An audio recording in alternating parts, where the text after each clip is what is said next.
Hello and welcome to GPTV on Tuesday the 10th of December. My name is Phillip Kingston. And I'm Gary Peer. And Gary, the weather's heating up and so is the market. The market is heating up, Phil. Ooh, although listen to your sexy, husky voice. I'm a little hoarse, Phil. You're a little horse? You're a little Shetland pony then, are you? Actually, talking about little horses, if I can deviate for a second. Oh, no. And I'm going to. Aren't we done with the spring carnival? It's we summer are. now. But you know what? Just a message to anyone who wants to buy a horse, make sure you look at the size of it first. Because I had a horse that was quite a valuable horse, well, on paper, well, at least what I paid. You know, your horsey voice is making my eyes water. I know, it's hurting me. And anyway, it raced, right? And I thought, our horse can't be in the race because it's the smallest horse ever. Beautiful horse, but tiny. Why would you buy a small horse? I didn't know it was a small horse, Philip. Oh, beautiful breeding, this, that, and the other. You know, it's like the date you go on. You know, they say, oh, this guy's great looking, and then a girl gets to the door and she starts looking down like that, or guy. You know, not that I'm being superficial about that sort of thing, Phil, but with a horse, it's an animal that you want to be strong and big, and when they're midgets, like a midget sort of horse, it makes it difficult to compete. There is no room in the small, big races for a small horse. Small horse, Phil. I shouldn't say, I should say vertically challenged. Would that be the No, just a small horse. Anyway, the horse is a small horse, and of course it's racing, and you just can't see it. Having said that, in general life, small things generally are good, but in the racing industry, a small horse is just not going to cut it. Well, ridiculous. Gary, you are a bit hoarse. A race for small horses. You are a bit hoarse, so we've got to get you through the next 10 days because we've got 2 auction weekends to go, and then it's all over, done and dusted until our first auctions in 2020, which will be the second weekend of February. I think we've got a few listed for that sort of 8th, 9th weekend. I think it's the 8th, 9th weekend. And then a few more coming after that. But then, Phil, late Feb, March, it is game on in a very big way. But I think if you've got an affordable property, you can do it early February. What do you think? Well, we sell a lot of apartments in late January, early February. There's definitely one of the reasons that we hold stock back till the end of February is because of the school holidays. We want to wait till everyone's back. But if you've got a property that's really not targeted towards the families with young whippersnappers, no reason not to be on the market late January, early February. I agree with you, Phil. There's plenty happening in the new year, and it's important to get the timing right. It's important to have an agent that understands the timing of the market, but how do you think the year's going to open? Let's talk about early predictions for the year ahead. All right. So we often look back and say, did we get it right or did we get it wrong? And more often than not, we got it right, viewers. We did. I'm predicting that 2020 is going to be a really solid real estate year where the volume is increased. Well, we're seeing that already. And I think we're going to see moderate price growth next year. And the reason I say that is because I reckon we've recovered a lot of the losses from the boom that ended in July 2017. It really did go up 10%. I mean, it really did go up 10% again. 10 to 15%. Yeah, it did. And I really, at the risk of, I mean, he doesn't subscribe anymore because he unsubscribed. But to that person that wrote a rather nasty email to us all those months ago where he basically said in no uncertain terms that we were not telling the facts as they were. Well, how wrong are you? If only you'd made a bet that you had to eat your hat or walk to Sydney or do something because raise money for charity, something worthwhile. We got it right and you didn't. But we're not going to say we told you so. It was a pretty wild call though. I don't blame him because it was a wild call. One good weekend we go, did the market just go up 10%? And it was like a bit of a jovial kind of ha ha ha, and then we go, oh my. We've got a viewer that knows a lot about real estate, and a bit of a shout out to Mike, who I had lunch with last week. Mike. And Mike not has Michael. No, Mike. Because there's Julie in the Bath, Michael, and then there's Mike. Is that the same one? Well, he might be Michael to you, Gary, but I call him Mike. Is that the same one? Probably. Anyway. Hang on, is it Michael from Julie in the Bath or not? No, it's not Michael and Julie from the Bath. It's a different Michael. Mike. Anyway, he often rings me and says, what you feel for the market, and his words, and he knows a lot about real estate.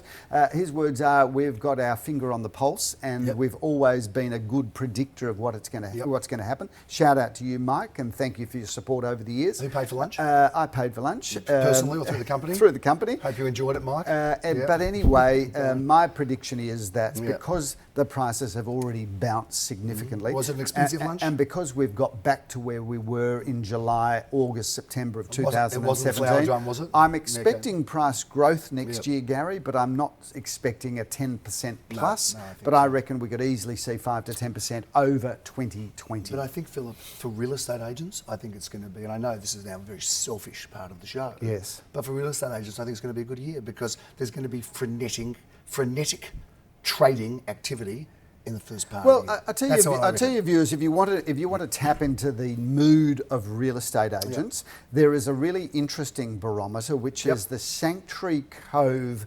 2000 New Year boat sales, and there is a big boat sale at Sanctuary Cove. No, but listen to where I'm going with this. If you go to the Sanctuary Cove Power Boat Sale, which I think is January, February of each year. If you see a lot of real estate agents there, you know it's game on. Exactly right. If the price of price of demo Porsches go up a little bit, that sort of thing, that's always a sign. Well, the stock market's pretty strong, isn't it? Yes, it is, Gary. Yeah. Doesn't that always often people take profits from the stock market, put into property? Does that happen? Well, all I can say, Gary, is if people are watching this show for your economic views and your understanding of the share market and all markets, in fact, then really, viewers, go to your local GP, get some sort of medication prescribed because you're not the font of all wisdom. So should I stick to my specialty and just tip horses? Tip losers. Horses. Okay, small horses. Viewers, let's talk about the market. The weekend that was, Melbourne had a big weekend with and came home with a 78% clearance across the industry. So I would say that is a fantastic way to pretty much finish off 2019 because this was the last big weekend in Melbourne. We'll see quite a number of auctions next week and very few the following, but it's pretty much all over. A lot of agents are wrapping up, getting their beach towels, their thongs out as we speak, but not us.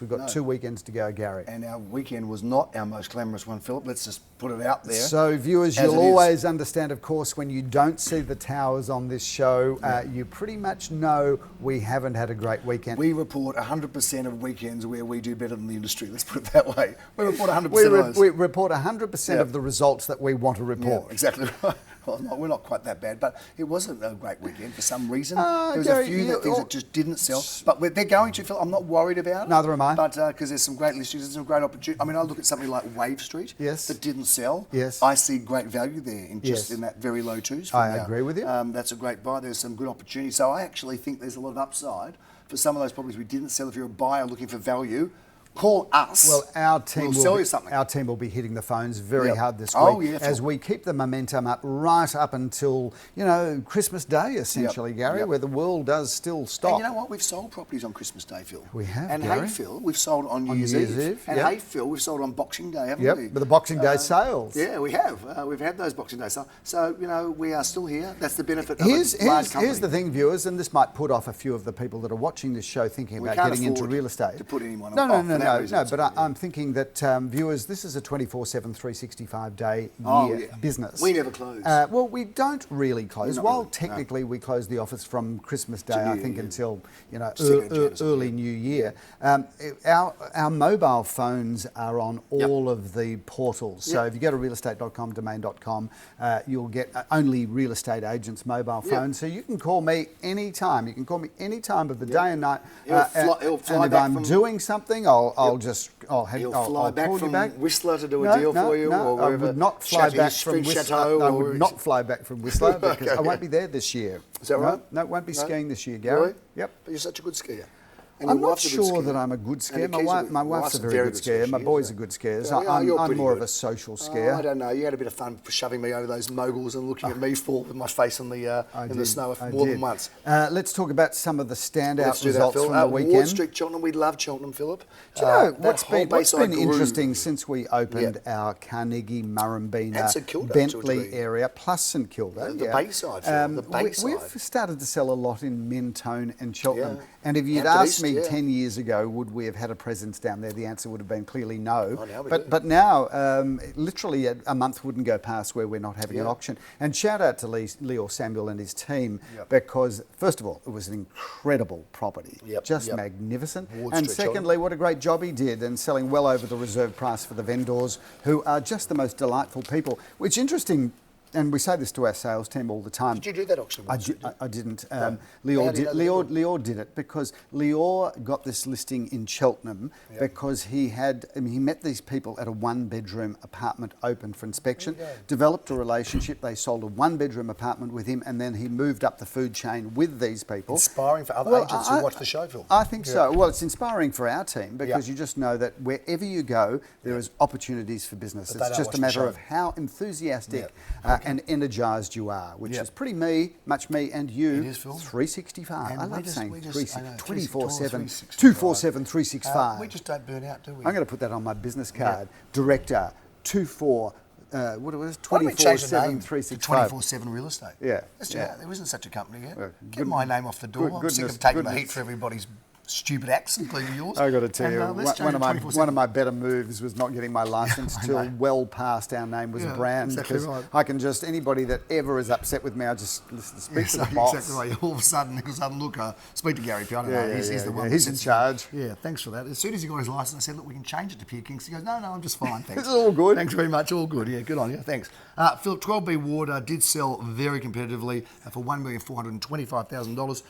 What about York Street, Prahran? Hey, by the way, do you know who the grand old Duke of York is? He had 10,000 men. I He know. marched them up to the top of the hill, and he marched them down Well, guess again. who he And is? when they were up, they were up. And when they were down, they were down. that's it, And when they were only halfway up, they were neither up nor Well, down. I don't think the grand old Duke of York's doing any of that, because the grand old Duke of York is Prince Andrew. Did you know that? Is that right? That is the Prince of York. How good's that? Absolutely so fantastic. I was going to tell you before the auction, but I didn't want to, because I know that you would have definitely had a crack. You would have had a crack, and then we would have had letters from the Queen, and we don't want to get her offside, until we become a Republican. But Phillip, Republic. But I've got to tell you, that's who the grand old Duke of York is. So Prince Andrew is the Duke of York. Well, So I don't know what he did with those 10,000 men, but what he did with one woman was enough to get him in trouble. Just understand that these are allegations that have not yet been proven correct. 1,000 disclaimers. No, well, we have to, Gary. Not that I believe him. I'm not saying it's right to believe or disbelieve. I'm saying the accusations of the grand old Duke of York are not so. All positive. I can say is that we've just finished the latest series of The Crown, which was again just. It's been fascinating, and viewers, I am a Republican. Yep. But I've got to tell you, you own a pub, do you? I am far more sympathetic of the royal family to a degree since watching The Crown. It's good when you can watch intellectually stimulating miniseries. I think it's very positive. And I'm actually into one now with my daughter and with a friend of Sam. We watched together the new series of Fat Pizza, because there's a new Fat Pizza series that's come out. And I tell you what, we're getting a lot of value out of that, Phil. It's very I'm sure you are, Gary. I'm sure you are. Anyway, York Street sold for $1,510,000, Phillip. Yep. Way beyond the reserve and expectation of 125 to 135. So well done to the most delightful vendor. I've got to tell you, and the buyer too. I'll Lovely tell you, buyer. this is very superficial about what I'm going to say now, but the viewers won't be you're at all surprised. Yes, but this was York Street, Prahran, where the typical demographic of people buying this house was in their 20s and 30s. Yes. And this house in Prahran is in the epicentre of, walk to Cool Chapel cafe Street, culture, walk to the Prahran, cafes. In fact, there was a cafe some 50 metres away. That's right. All I can tell you is I was standing there looking at the crowd going, what is it? Is this an episode of Models Inc. or something? Right. There were people there in their athletic gear, holding their coffee cups, and they all look so gorgeous, Gary. Phillip, in Horne Street, Elsternwick, we had, and for those people that can't pronounce it well, because it's got an E on the end, they could call it Horne Street, but it is Horne Street. It is Horne Street, where the famous brothel, the Daily Planet, Bordello, Phillip. Of all the places that the Daily Planet would open a brothel, it had to be in What happened first? Did they have the name of the street that the brothel went into, or did they change the street name when it became a Daily Planet? I'm not sure at first. It's amazing that doesn't get more press. I know. Fact is strange. Sometimes fact is stranger than fiction, isn't it, Phillip? But anyway, 4 bidders to get into Horne Street, and it sold well above expectations, so well done there. Marine Parade, well, the price is undisclosed, but well done to Jan Dawson, who had a fantastic result there, again from our Bentleigh office, collaborating with our Nikki St and Kilda Lamore office, from St Kilda. using the auctioneer who sits and resides in the middle, and the Caulfield office. You're off everywhere. I don't reside anywhere. I know anymore, you're Phillip Gary. everywhere. Well, I am 24/7, 365. I am in my car with my mobile phone and my iPad, talking to my executive assistant. So I'm just now, I'm a kind of like a global citizen of real estate. You're like Zorro. You just leave a Z. But I do want to make another shout out to Yan on this show because Yan is she was born in Beijing, lived in Germany, speaks German, Mandarin, and English. Has only been in real estate a short time, but last week had 2 amazing sales. One in East Bentleigh and one in Marine Parade in St Kilda. She's wonderful. And that represents about $5 million worth of sales. I did say that at the auction in Narrawong Road, which leads me through beautifully to our 10:30 auction, which was very competitive, sold well over the range, which was 1.5 to 1.65, sold for significantly more. But I said, if you want to speak Russian, German, Mandarin, English, and I think I left it there, just about. Well, here you go. We are the multicultural specialists. We are, Phil, like the United Nations, we are. Anyway, Hawthorn Road, Phil, you did come to that auction. I did, you did. I thought you did a good job there, Gary. It's good to have you there. I thought you did a good job of support as well, Philip, which is important to have the right team supporting you. 5 at 19. 7 bidders, Phil. Shout out to Joel Sir and Josh Lebowski who handled that sale. If you use that as the barometer of the market, that apartment this time last year would have made $350 at best, and yet with confidence took it to $460,500. I will say, viewers, it was a really good 1-bedroom apartment. It was great. Had a lot going for it. Did lovely aspects. But to have all that number of bidders and a good 4 of them were there right for the last. And it's funny, some people say, and they think, Gary Peer, the company sells only the best homes and prestige homes, and we do sell a lot of beautiful homes. We do. But we don't care if they're studio apartments or 1-bedroom apartments or out of the way, or we'll take it all. One of the joys, viewers, of selling 1-bedroom apartments, it gets us involved with people at the very early end of their purchasing career. Yeah, we love that. So somebody buys a 1-bedroom apartment today, they'll sell it in the future, they might buy a 2-bedroom, they might buy a semi, and our job is to build relationships with people right across their generational purchases. And their journey. And I've got to say to you that, one of the things I love in this business, and I've always loved, and I'll never get sick of, is the impact that a great result can make to someone's life.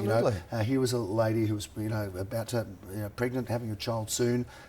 She'd had some challenges in her life. She said to us, this means so much to me, this extra amount of money, and that, to me, that's the greatest, one of the greatest And puzzles. you've been in real estate for quite some time. You would have seen a lot of people's journeys, Gary. You've been selling for people who have become, you're selling for their children, their parents, their grandparents, and you're now of a certain age where you're now starting to sell for people's great-great-grandchildren, aren't you? Oh, I am, Philip. Of course, I'm delighted to. And of course, they say, well, we want to list with you because you knew my great-great-grandfather. That's right. So, in fact, I'm told that you now act for people that came out on the first fleet, Gary. I did, Phil. Yeah, I did. Well, I'm familiar with them. Aren't you dealing with some cooks at the moment? Yeah, it's cool. You're dealing with, some cooks and... some Flinders, some cooks, all those people, Phil. That's it. Well, you know what? We've got deep roots, haven't we? Well, with that husky voice, Gary, you're just the opportunities are just opening for you. 2288 Booran Road, Phil. That was an auction that you did. Sold for a disclosed price of $1 million. Very competitive. It did, Gary, and I've got to say, shout out to the people that own that property. We've done quite a lot of business with their family. Yes, we have, wonderful building family, and we've had some tremendous success. And this was a property that they'd lived in for quite some time. Applied their magic, they sprinkled their magic dust over it, did a beautiful light refurbishment to this property, and we had 2 people bidding competitively and sold for bang on $1 million. 27 Olinda Street, Phillip. The price there is unfortunately undisclosed, but what an exceptional result. I want to shout out to the Richland Group, who have done some wonderful developments right across Melbourne. This was a wonderful development, a standalone home on just under around 490 square metres of land. New record price for something like that. So shout out and a bit of canned applause now for the Richland Group. Well done. We love setting records, but you only generally set records, Gary, with outstanding material and that was a beautiful, beautiful home. Phil, I want to just talk quickly about our Twilight auction, the concept of a Twilight auction, yes, because we did have yes. Hawthorn Road go to auction. It went in the Number evening at 16. 7 o'clock last Tuesday night. Yes. Tell us a little bit about that, Phil. Well, that was Gary, we had a wasn't lot of people there, and we had, it was interesting because it was a beautiful, beautiful home, but also a potential development site, and we had both developers and home buyers compete for that.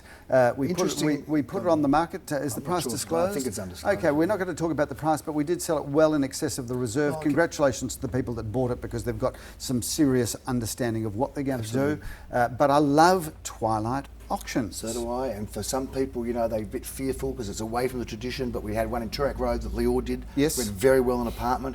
We've now had this one that's gone very well.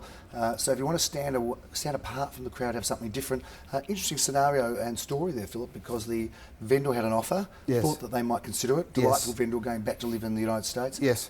Thought that they might, you know, maybe you could consider it. Don't have to pay agents fees and advertising, going to go through the hassle. Yep. Anyway, I think the ultimate selling price was somewhere around about $400,000 or $500,000 it was about $500,000 more than the offer that I had. So I believe. Yep.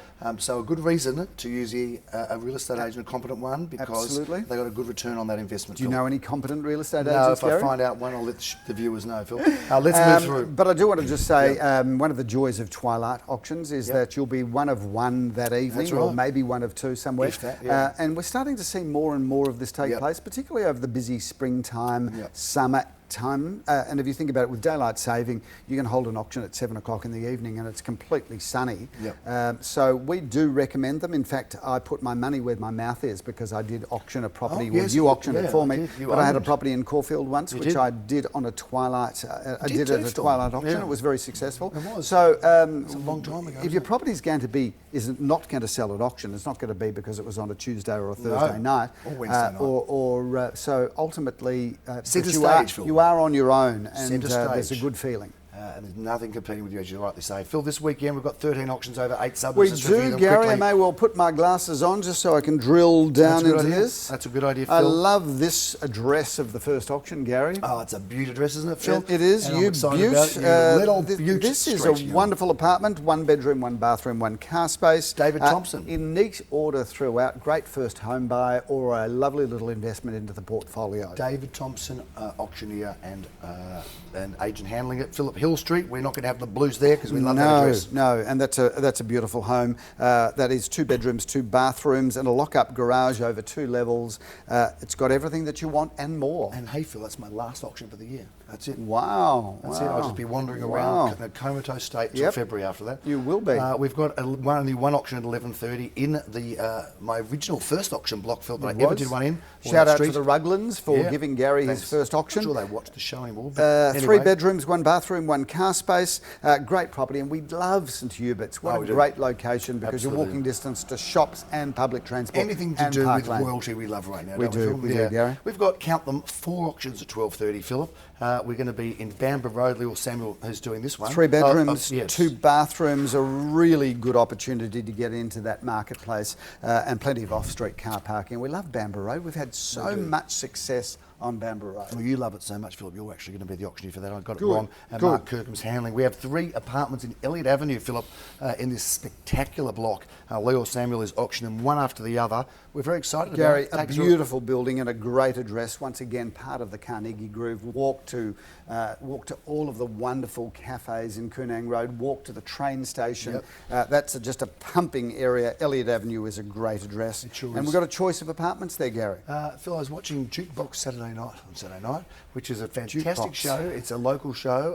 It's fantastic. There was a host for years I used to enjoy, and then he dropped off the show. I couldn't understand why. Actually passed away, which is very sad. But there's a new host anyway, Phil, and which was sad. Well, but he was a lovely guy. He wasn't I hope he had a good life. He had a good life. He was a rock and roll that loved it, Phil. He was a DJ. But anyway, I was watching the other night, and there was "Leaving on a Jet Plane," that song, which you might remember. Yes, was "Leaving on a Jet Plane." Don't know when I'll be back again. Peter, Paul, and Mary, I think it was, Philip. But there was a cover. No. Was it them or was it? It was them. It was the Seekers, Philip. Yeah, Seekers. Yeah, Peter, Paul, and Mary were the Seekers. Yep. And guess what? It was remade by John Denver.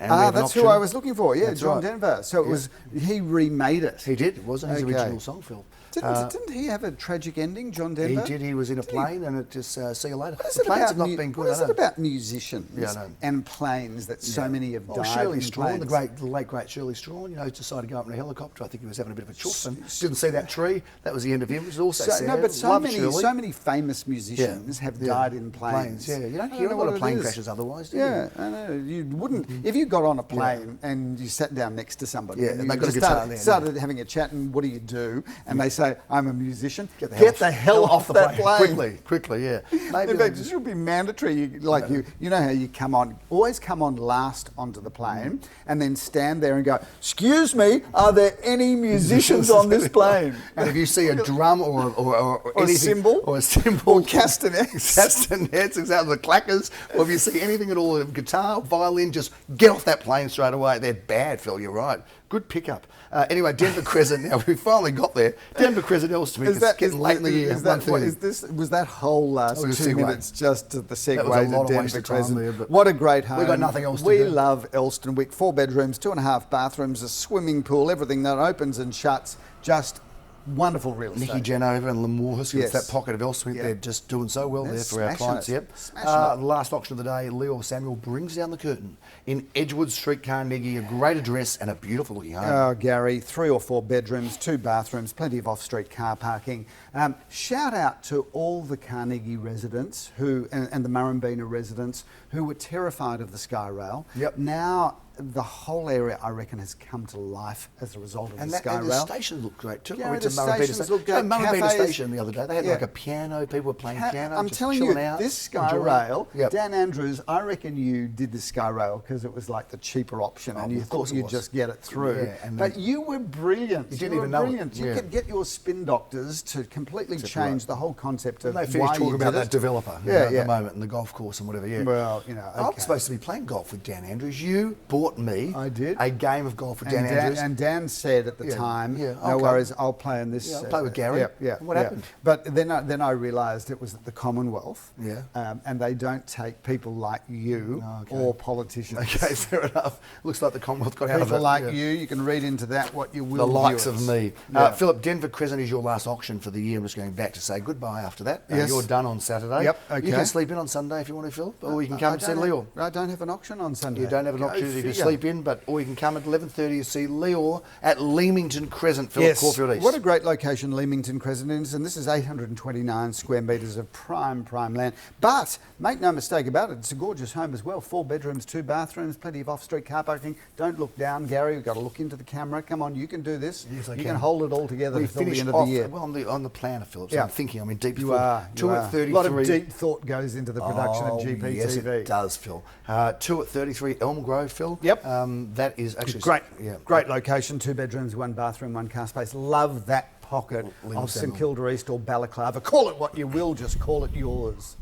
Phil, I think I made a misrepresentation. I'm sorry about that. You do have one more last auction of the Okay. year, but it says here that it's on the 21st of July, 2018. I don't think that's Okay, possible. well, I can tell you, if we're talking about this wonderful house in Kilburn Kelburn, Grove, yeah. it's another twilight It is, auction. Phil. I think we're going to do something special, Gary. It's a twilight auction, Tuesday the 17th of December. So What have you got in mind? will be our last auction. Hey, why don't we get it's that at guy, It's Ethan? at 7 get o'clock. Ethan to come along and do some music there. Maybe. We'll see how we'll redefine what an auction, a twilight auction, may look like. Yeah. So stay tuned. We'll talk more about that in next Yeah. week's GPTV, won't we? Okay, yeah, we will. Okay, no problems. 22 Kelburn, Phil.